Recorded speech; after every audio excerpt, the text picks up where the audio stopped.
he's like, well, this guy stabbed his cousin and then took his own daughter hostage, used her as a human shield with a knife to her. Well, tell the story, if you don't mind, the story you told me about the guy who was methed out. Yeah, so got a SWAT call out of a hostage rescue. There's an unarmed, barricaded subject with a hostage.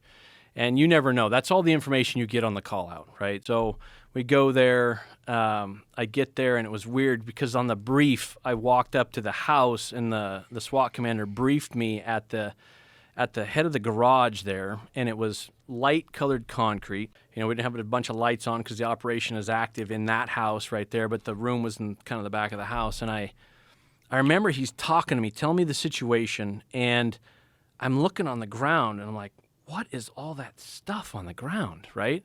And I'm looking at these dark patches on the ground. So I turn my flashlight on, and it's blood. There's blood all over the place on the walkway down from the garage. I'm like, what is up with that? And he's like, well, this guy stabbed his cousin and then took his own daughter hostage, used her as a human shield with a knife to her. So that's how SWAT got called and all this stuff. So I get there, and I'm up on a ladder over a wood fence, and I'm only like 15 yards from the window, but we can't see anything in the window.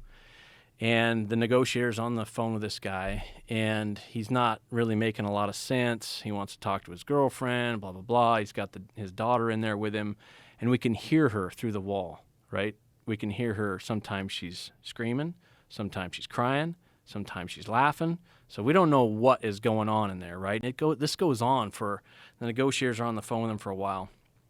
And then finally the decision's made, like, we have to get in there because it's starting to go south in negotiations. And we lost comms with the guy. So you're worried he's going to stab his daughter? Yeah. Well, he's already done that to his cousin, right? I mean, stabbed him in the face and the legs and the arms, big K-bar knife. It was not a good situation. So, yeah, and he's already used her as a human shield, right? When the cops, what happened is there was a big fight went on.